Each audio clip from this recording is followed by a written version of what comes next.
So there's the 3 domains from the authenticity scale that we use to kind of measure authentic living, meaning you live out the way you want to live out. Like you feel free to do that. Accepting external influence is how much I'm inhibited by the opinions and views of others. And then the last one is the self-alienation scale, which is how internally disconnected we are.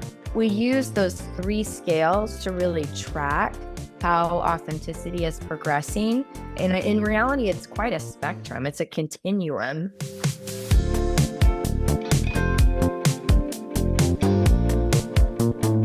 Hi, welcome to the ADHD Social Playbook podcast. I am your host, Caroline Maguire. Today on the podcast, I am chatting with Dr. Jessica Ching. She is an expert and is doing groundbreaking research in authenticity. She has literally proven that authenticity can be a bomb against burnout. And although this research is on typical people, it's actually on doctors, it is so germane to our lives. I want to give a trigger warning because Dr. Ching does talk about suicide and suicidal ideation and depression. So if that is something that is going to trigger you or make you feel uncomfortable, then I don't recommend listening to this.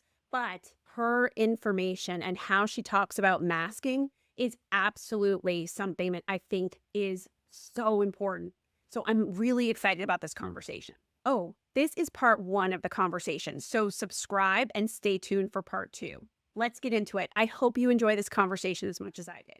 I want to ask you because I'm reading all this stuff and I'm like, wait, how did she hit on this concept of authenticity? Because not to sound sycophantish, but no one else is talking about authenticity vis-a-vis these problems. So I'm like, how did she come up with this? This is wonderful. It started a while ago. So when I was during COVID, I guess let me backtrack even further. So I got interested in the mental health aspect because I was watching a lot of colleagues and people that were more junior to me and people that were more senior to me. I watched them kind of suffer from mental health things and have no vocabulary, no words to describe what was going on. But it was like everyone kind of understood that that was part of the process.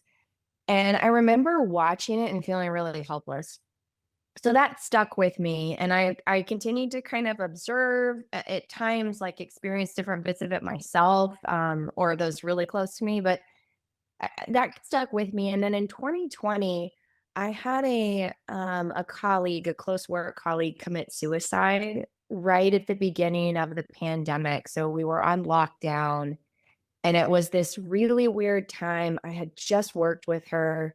I remember thinking it like she was weird, but then was like, wow, this just, it felt like, did I miss something? Did I not miss like, and thinking back on it, I was like, no, she was kind of that was just how she was in general. So there was nothing super unusual about the interactions I had with her before she took her own life. And so I watched the response of the university and her colleagues and the people who were also in my situation who worked closely with her. And I remember just watching everyone like very upset and going through the process of healing with that. And then it was like within 2 weeks, everything just went back to normal. And it was the weirdest, most surreal thing to be like, what just happened? Like Right. someone took their own life and nothing's different. It's exactly the same. And you think that And it was the doctors or the nurses too, like everyone just brushed it off. everyone, well, and I don't even think, in observing and trying to process it myself, I don't think that people were, brushing off because they didn't care. I think they were overwhelmed. Yes. Again, no vocabulary, no skill set to deal with it. There weren't appropriate resources. And so everyone was just kind of fumbling. And then it felt more comfortable to just go back to what they were used to than to sit in that state, is what I observed. That makes a lot of sense to me. That makes a lot of sense. And It, so then I was like, so I was watching that, and I was just kept thinking there has to be something better. There has to be something more. And and so then I went down the rabbit hole of physician suicide, of the mental health, of things that had been shown in like research to be valuable. And I started looking at authenticity in that endeavor. And that led to the Authentic Doctor Survey, which is the qualitative survey online. And then that led to the quantitative research. I mean, that's a to me, it's super. Now that you've presented it all, and even going through, burnout research that's very limited on autism and burnout and ADHD and burnout, there is this anecdotal theme where people are saying, because I'm not my authentic self, that's why I burn out. But no one really goes there. They report things from questionnaires. They say people are saying this, but they don't quantitatively look at it the way you did. And so as I was like just deep into your research, I kept thinking also about this idea that you touch on a lot about the harmful effects of compartmentalization.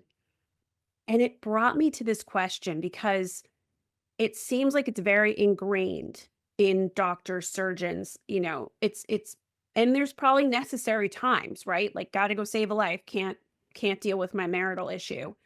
But like, did you find, is there a little compartmentalization that's going to be okay? Is it, how long is too long?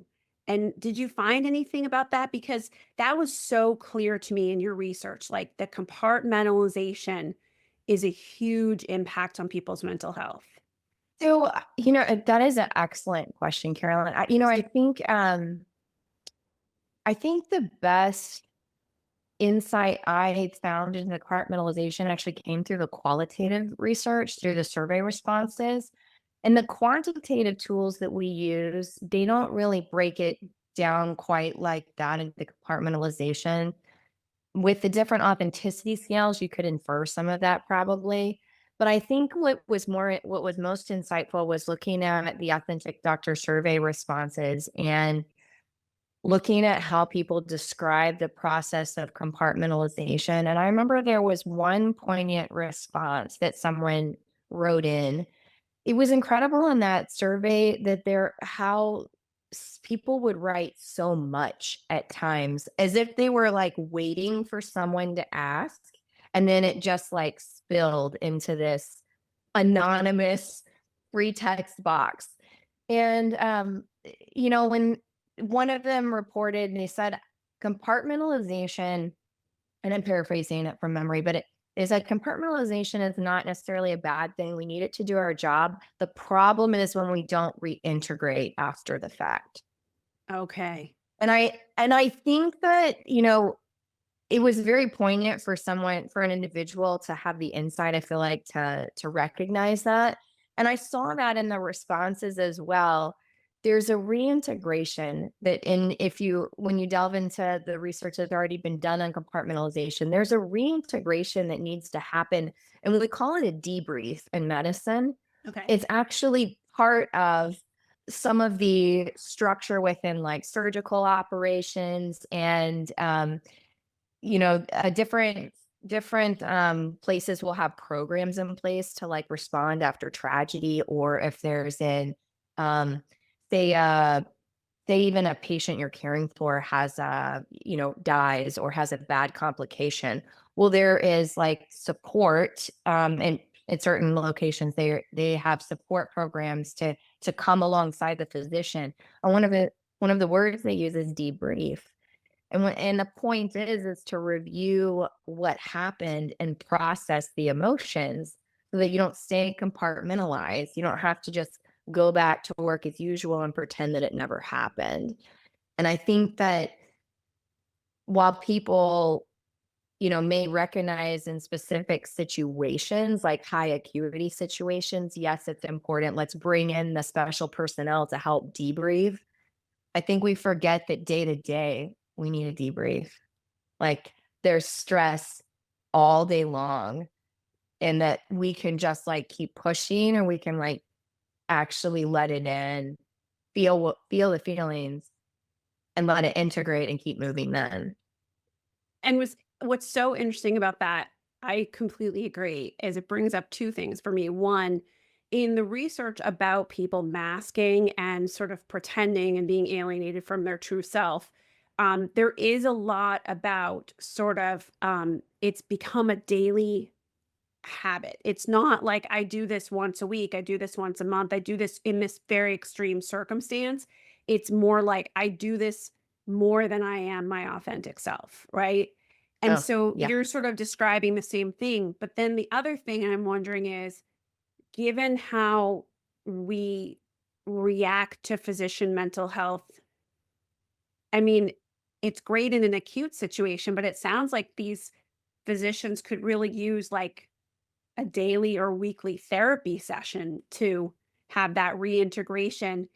And I think that from what I understand, if you reach out for a lot of mental health services, um, there's a review board that comes and looks at you. Yes, it is very stigmatized, to within the medical community and physicians specifically, to seek mental health services, which is a huge part of the problem. The Dr. Lorna Breen Foundation has really made it their mission to destigmatize a lot of credentialing and licensing application questions, which has done a great service to the profession. But that's one element. It's so pervasive. Dr. Lorna Breen, who the foundation is named for, it actually that was part of her reason she committed suicide, was because she was having mental health struggles. She was ill with COVID and suffering with some sequela from that as well. And she said, if I reach out, I'm going to lose my license. That was in her mind, and that's in a lot of people's minds, that are physicians. So at some institutions, the way that they've also tried to get around that, is to hire psychologists or even physician coaching at, that's set up within, like a department or within a wellness center, that's free drop in and drop out without appointments. And it's treated as, or documented in the same way you would document coaching, let's say, instead of documenting therapy. I So it mean, allows that's access. great because I mean, honestly, what you're describing is somebody, you put it so well. You said having no vocabulary, but having no outlet to process anything. Mhm. I feel so bad for them right now. You talk a lot in the research and in your website, et cetera, about being internally disconnected and Mhm. that self alienation and its impact. And I just wanted to know, because I'm not a physician, what does that look like? Right? Because you really hit home on like this is an issue and this is part of this authenticity issue. It's along the same lines of the compartmentalization you were describing, we were talking about earlier. Um, but one of the questions, on the authenticity scale that we use says, I don't know who I am inside, or I feel alienated from myself. Those are some of the survey questions that we gauge response on. It's a feeling where you just really don't know who you are. You don't know your values, you don't know your goals, you don't know. I remember at times when I was really, in the throes of working a lot in my training and education, I remember the hardest question that would always come up to me was people asking, "What do you like to do for fun?" And I honestly, not only did I not have time to actually do anything, then they would try to help, like, be like, "Oh, just, I this or that," and try to vaguely answer to move out of the uncomfortable question. And they would follow up and say, well, what kind of things do you like or do you like to do? And I'm like, I don't even know what I like. Like I had no self-awareness to know even what I might be interested in doing if I had such time. Like You had no time. it's such an interesting like disconnect where you literally just become very focused on your job and work, surviving, answering to your boss, that you have no idea who you are. It sounds very akin to a survival mode. Like, Mhm, I'm in a war. I don't have time for anything else, or I don't have the ability, and you know this because you're a physician, you can stay in fight, flight, or freeze like pretty constantly. Like people have this mhm. idea that it washes away in a minute. It doesn't have to. You can stay that way so long. Um, and it sounds like you're in this survival mode. And in that survival mode, you're not really thinking about your needs and your emotional life. You're thinking about like, how do I, you know, take care of the basics? How do I survive to the next day? Absolutely. I think survival mode is a really apt way to put it. I think that that really kind of accurately portrays the scenario of you're really just trying to get basic needs met and keep moving.